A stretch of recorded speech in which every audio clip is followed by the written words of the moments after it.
Welcome back. Well, tonight, due to time constraints, we're going to have to cover finance and sport at the same time.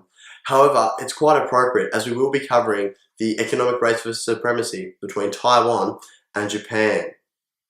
Now, we'll start off here with Taiwan. Now, we've just got word it's 1902 and Japan have invaded Taiwan, and they rule it up until the end of World War II in 1945. Now, while this does have some negative aspects culturally, and it does remove Taiwanese culture, from an economic point of view, this provides vital economic infrastructure with vital transport and also telecommunications and other such things. But to report on the Japanese side of the race, we'll throw to our man on the ground over in Japan, Joseph Vincent. Thanks for that, Evan. I'm live here on the scene. The Meiji government has just come into power. The Industrial Revolution has started in Japan, I repeat. Textiles are being shipped all over the world, and Japan is just taking control of Taiwan.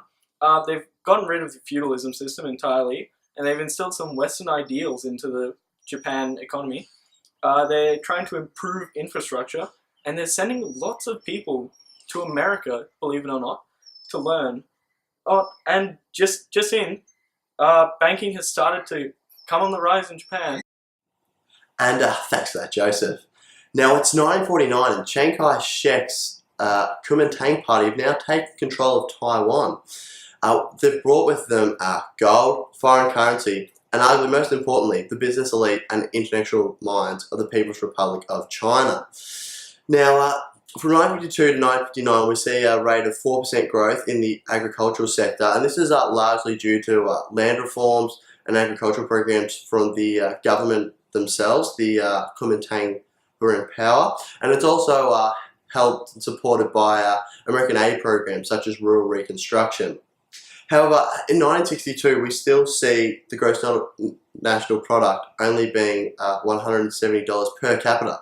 So I'll repeat that, a GNP of $170 per capita. And we're just getting word in now from our man on the ground, Joseph Vincent. He's had urgent development, so we'll throw back to him.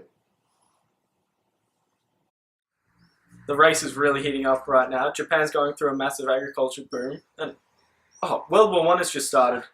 Japan have started to take production positions of European countries who were too busy investing all of their resources into the war. The trade surplus is just going through the roof. Manufacturing and mining, it's all going straight up thanks to the government. And sorry, the war's just finished. Great Depression didn't really hit him that bad. Not too bad. And World War II's just started. It looks like the Japan government is moving to seize a lot of Chinese land and expand their production over Lower East Asia. All the resources are going towards production for the war, unfortunately, so there's not much economic activity or growth happening. It looks like the war has just ended, and Japan, they lost. They lost bad. Most of their progress has been wiped out, but believe it or not, America's just come to help them. They're sending all this foreign aid, and it looks like they're actually trying to help them with land reforms and increasing competition within the country.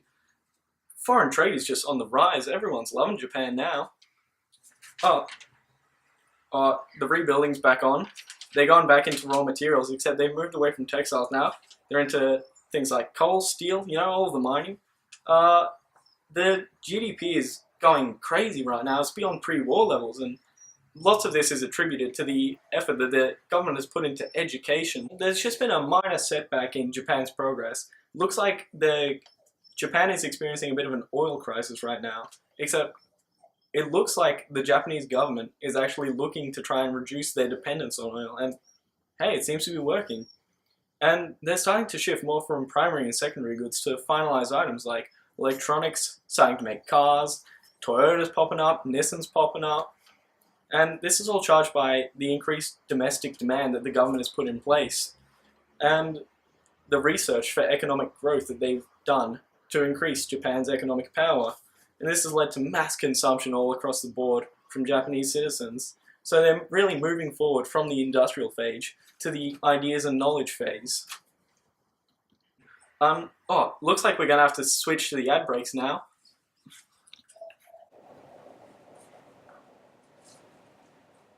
Fruit! Do you struggle to iron clothes? Tired of just using your hands? Well, do we have something for you? Meet the Iron Wow. Now you can get all of those wrinkles out of your clothes in no time. Only 5 easy installments of $19.99. You can't touch this. You can't touch this. You can't touch this. And I hope you enjoyed those advertisements. Now we're in the early 70s here, and the Taiwanese miracle is about to occur. Now this is largely due to the Taiwanese government in 1974 implementing the 10 major construction projects which were due for completion in 79. Now while these are set to cost 300 billion Taiwanese dollars, consisting of 6 transport, 3 industrial and 1 power plant project, these will really drive the Taiwanese economy, which becomes largely exports based and has rapid economic growth, and which is quite strong. Now the same can be said for Japan, which is tracking quite nicely in this race for economic supremacy, and both are front runners. However, we're just getting word that there's something about a bubble bursting. Oh, look, to give you more details, we go live to the scene now. Yes, that is right, Evan. The bubble has burst. It is absolute scenes right here. Everyone's going crazy. There were just too many risky investments. The prices of speculative assets were just way too high thanks to the government not putting enough power into the banks and into the rates. Trillions of dollars has just been wiped out, and the world's strongest economy has pretty much just hit the ground. It started a trend of deflation. Asset prices are just going way down. Companies are going insolvent. Banks are going insolvent. Banks have got no hope. People aren't investing anymore because the banks are going insolvent. The government needs to step in right now, or it is going to be a serious issue. Back to you. Well, it sounds like Japan are in dire straits right now. While Taiwan have had relatively smooth sailing, even with the Asian financial crisis hitting in 1997, due to the Taiwanese government's conservative economic policy, they weren't too poorly affected. However, in 2001, due to poor governance in the previous 4 years, and also a lot of labour and manufacturing jobs shifting to mainland China and going away from Taiwan, unemployment has risen. And in terms of economic growth, there's been a recession the entire year, and there was negative growth over the entire year. This occurs in the year 2001, and this had not occurred since 1947. Areas like this weren't affected so poorly or as harshly in Japan, as they have more of a knowledge-based economy. For more information on that knowledge-based economy and how they're faring in the race now that we've entered the 21st century, we go to Joseph Vincent. I'm not gonna lie, Evan. There is not much happening right now. Japan has been dead silent for the past 20 years. People are starting to call it the lost score, believe it or not. But it looks like Japan is starting to try and progress into a new economic era.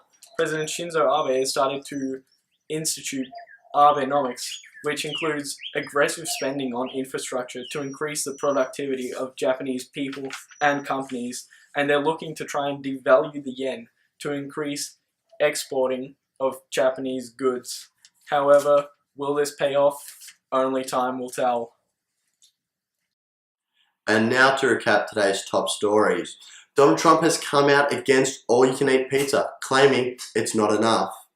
Ronald McDonald has been spotted with a gun in another clown sighting. And 2 economics students have received great praise of their highly acclaimed economics video. Anyway, back to our economic race, which is still up in the air. Can Japan bounce back from their recent form slip? Can Taiwan take advantage? Well, as we see here, Taiwan rates have grown. Economic growth has been at a rate of 4%, which is quite strong, from 2002 to 2006.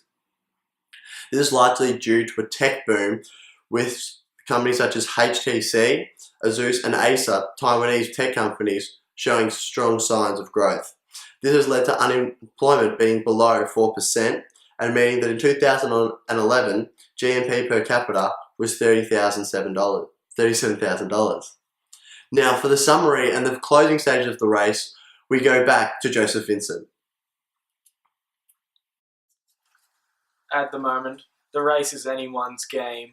Will the tech revolution of Taiwan be enough to carry them past Japan and turn them into the next economic superpower? Will the Abenomics be enough to push Japan into a new era of prosperity and gain? It could be anything. Who knows? Well, until next time, thanks for joining us. And once again, a special thanks to our man on the ground in Japan, Joseph Vincent.